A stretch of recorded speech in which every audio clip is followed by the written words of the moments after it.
నమస్తే, welcome to Aadyam media. నేను మీ స్వర్ణ. ప్రస్తుతం మనతో పాటు ఉన్నారు సినీ క్రిటిక్ విజ్ఞాన్ గారు. హలో విజ్ఞాన్ గారు.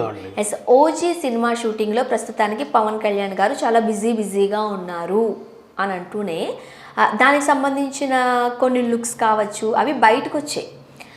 ఓజీ అంటే ఒరిజినల్ గ్యాంగ్స్టర్ అంటున్నారు. సో ముంబై వేదికగా ఇది నడుస్తుంది షూట్ కూడా. ఫస్ట్ ఆఫ్ ఆల్ ఏం చెప్తారు? డే అండ్ నైట్ వర్క్ చేస్తున్నారట. డే అండ్ నైట్ వర్క్ చేస్తున్నారని చాలా గొప్పగా చెప్పుకున్నారు, కానీ ఇక్కడ జరిగింది ఏంటో తెలుసా? ఈయన డేట్లు ఎప్పుడో ఒకప్పుడు ఇస్తున్నాడు. వచ్చిన రోజల్లా మొత్తం బయట తిరిగి వచ్చాడు సార్ అని చెప్పి మొత్తం ట్యాన్ అయ్యి వస్తున్నాడు. వీళ్ళకి ఈయనని మేకఓవర్ చేయడానికి టైం పడుతుంది. దానికి మళ్ళీ 2-3 గంటలు వేస్ట్ అవుతుంది. సో ఇట్లా ఏం చేస్తున్నారంటే షెడ్యూల్ ప్లానింగే డే అండ్ నైట్ ప్లాన్ చేస్తున్నారు. మళ్ళీ 6 గంటల ప్యాకప్ చెప్పి నేను వాళ్ళని పంపడం ఎందుకు? ప్లానింగే డే అండ్ నైట్ చేసేస్తే ఉంటాడు. ఇప్పుడు డే లైట్లో చేసేవి అంటే బయట చేసేవంటే చచ్చిన డే లైట్లో చేయాలి. ఇంటీరియర్ షూట్స్ ఉంటాయి కదా, ఇంటీరియర్ షూట్స్కి అంత అవసరం లేదు. సో ఆ రకంగా చూసుకొని ఇంటీరియర్ షూట్స్ ప్లానింగ్ ఉన్నప్పుడల్లా డే అండ్ నైట్ షెడ్యూల్ వేసేస్తున్నారు. సో ఈ రకంగా ఆయన వచ్చిన తర్వాత మళ్ళీ పంపకండి. పొద్దున నిదానంగా వస్తాడు. అంటే పొద్దున 6 గంటల కంటే 6 గంటలకే రాడు ఆయన. 10-11 గంటలకు వస్తాడు. ఆయనక ఫోన్ చేసి పిలిచే ఇది ఎవరికి లేదు. ఆయన ఎప్పుడు వస్తే అప్పుడే చేసుకోవాలి. సో ఆయన వస్తాడు. ఏదో ఇక దగ్గరుండి పిలవరు, భయపడతారు ఆయన్ని. అదేంటో. అలానే కాకపోయినా పవన్ కళ్యాణ్ గారు ఇచ్చిన టైంకి వస్తారు. తను చేయాల్సిన పనిని తొందరగానే, అంటే రీటేక్స్ లేకుండా ఓకే కష్టపడి చేస్తారనే టాక్ కూడా ఉంది కదా. కష్టపడి చేస్తాడన్న టాక్ అయితే ఎక్కడా లేదు బేసిక్గా అయితే. అంటే ఏంటంటే నాకు తెలిసిన సమాచారం ప్రకారంగా కూడా నేను ఇంతకుముందు 2-3 చెప్పిన వివరాల ప్రకారం చెప్తున్నా. ఆయన ఒకవేళ టైం అయింది, ఆయన రావట్లా, అందరు వెయిట్ చేస్తే ఆయన రావట్లా. ఆయనకు ఫోన్ చేసే ధైర్యం కూడా ఎవరికి లేదంట. అక్కడ ప్రొడ్యూసర్ కానీ ఎవరికి వస్తారేమో, ఆగండి ఇంకా ఆగండి, వస్తాడేమో చూద్దాం అంతే. ఆయన అడిగితే లేదండి నేను ఇక్కడ లేను, ఇవాళ కుదరదులేండి, రేపు చూసుకుందాం అట్లా చెప్తాడు. అది జరిగింది. అవునా? అవును, ఓపెన్గా చెప్తాను. రాంగ్ కాదు, పర్ఫెక్ట్ ఇన్ఫర్మేషన్. నేను ఓపెన్గా నేనే చెప్తున్నా. ఇప్పుడు ఇదే నేను ఎందుకు క్లెయిమ్ చేయాలి ఇప్పుడు ఆయన మీద రాంగ్? నాకేం అవసరం, అంతే కదా. జరిగిందే సిచ్యువేషన్ చెప్తాను. ఇంతకుముందు నాతో పాటు ఇంకో జర్నలిస్ట్ కూర్చొని మాట్లాడిన విషయాలు నేను నీతో చెప్తున్నా.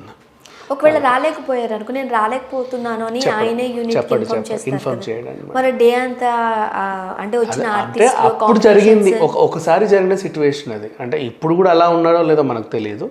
ఒకసారి అయితే ఆ సిచ్యువేషన్ జరిగింది. నెంబర్ 1. నెంబర్ 2, అన్స్టాపబుల్ షోలో పవన్ కళ్యాణ్ ఇంటర్వ్యూ చేసినప్పుడు మీరు క్రిష్ డైరెక్టర్ గెస్ట్ లాగా వచ్చినప్పుడు మీరు చూడండి. నేను కొన్ని క్వశ్చన్స్ వేస్తాను, మీరు ఆన్సర్స్ చెప్తే ఒక్కొక్క అడిగేయండి అని చెప్పేసి ఆయన డైరెక్ట్గా ఆయన బాధను మొత్తం చెప్పాడు. ఆ ఎపిసోడ్ ఎవరైనా చూడకపోతే మళ్ళీ చూస్తే అర్థమవుతుంది. అప్పుడంటే పవన్ కళ్యాణ్ గారు వచ్చారు అని చూశారు, కానీ ఇప్పుడు క్రిష్ గారు అడిగిన క్వశ్చన్స్ వైపుగా మళ్ళీ ఆ ఎపిసోడ్ చూడండి, అభిప్రాయం మొత్తం మారిపోతుంది.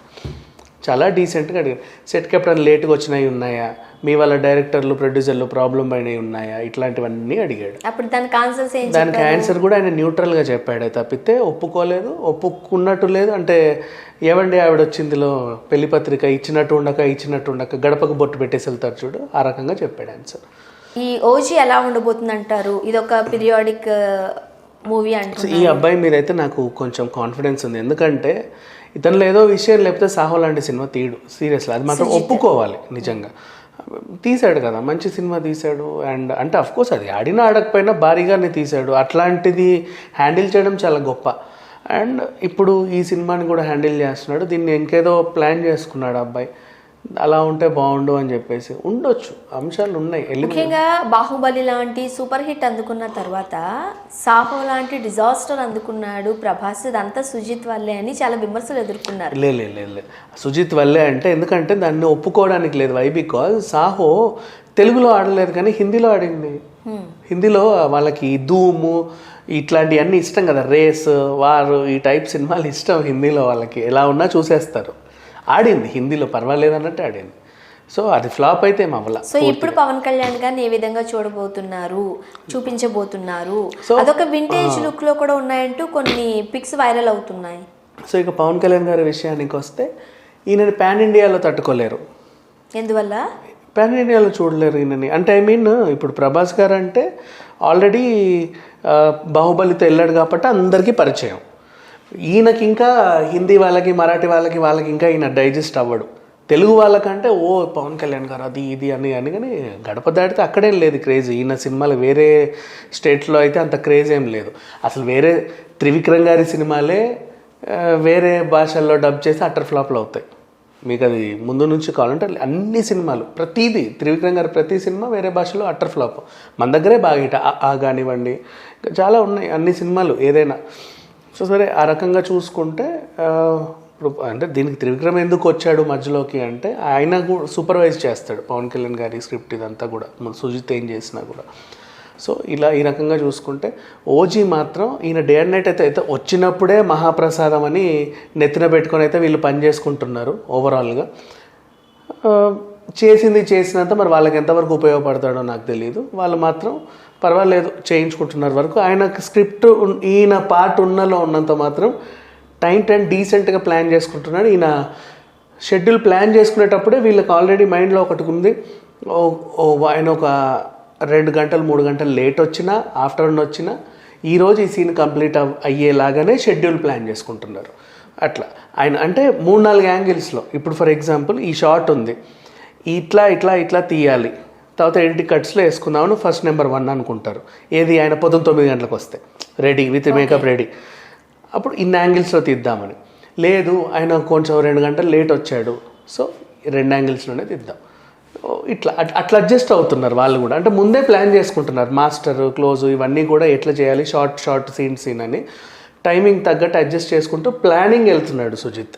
సో ఆ రకంగా వెళ్తున్నప్పుడు ఆయన ఏ టైంకి వచ్చినా సరే నాకు ఇబ్బంది లేకుండా అనుకున్న టైంకి షెడ్యూల్ అయితే పూర్తవుతుంది. సో ఈ రకంగా ఈ అబ్బాయి సక్సెస్ అనే చెప్పుకోవాలి. ఇప్పుడు సాహో తర్వాత సుజిత్ పవన్ కళ్యాణ్తో ఒరిజినల్ గ్యాంగ్స్టర్ అంటూ వస్తున్నారు. మనకి టైటిల్లోనే ఒకలాంటి వైబ్ ఉండింది.